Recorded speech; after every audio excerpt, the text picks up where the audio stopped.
Hello, my name is Stephanie Escobedo, and y'all are probably wondering who this woman up here is.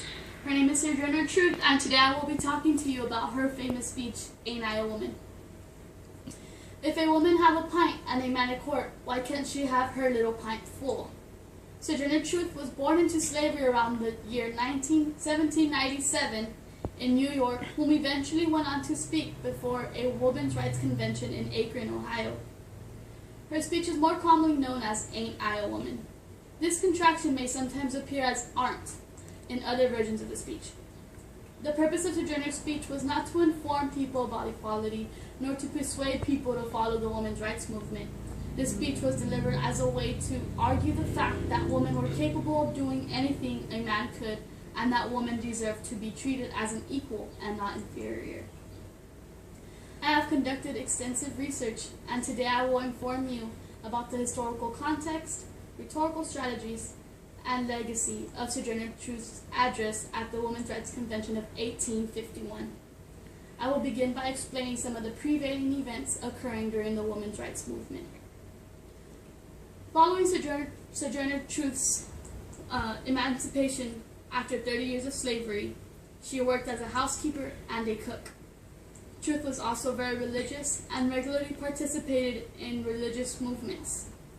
It was during this time that she felt she had a calling from God to go east, so she changed her name from Isabella to Sojourner. Her choice of Truth as a surname, on the other hand, reflected her total faith in God and that the Holy Spirit who spoke to her. She began writing books and making public appearances, which led to the speaking tour. While on the speaking tour, Truth read a newspaper where she read about the convention which was going to be held at Akron, Ohio. The Women's Rights Convention in Akron, Ohio was a response to the Declaration of Sentiments, which was adopted at the Women's Rights Convention of 1848. This was the convention where she delivered her simple yet powerful speech, Ain't I a Woman? Following this convention, she continued her abolition and women's rights speeches around the country. Sojourner Truth did not need much in order for her audiences to know where she was getting her information from. Her personal experience was the only proof the audience needed in order to believe what she was saying. As Sojourner Truth stated in her famous speech, I have plowed and reaped and husked and chopped and mowed, and can any man do more than that? Everyone in her audience knew this wasn't a lie, since before her career she was a slave. Sojourner Truth delivered her speech in such a manner that her audiences felt her passion towards equality.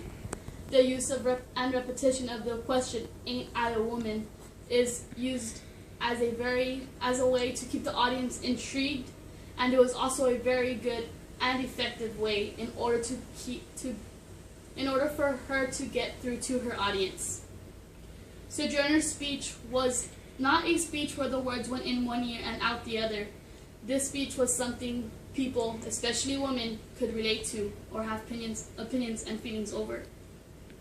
In the continuing sentences, I will rehearse two quotes which were spoken by people whom conducted their own extensive research over Sojourner Truth's famous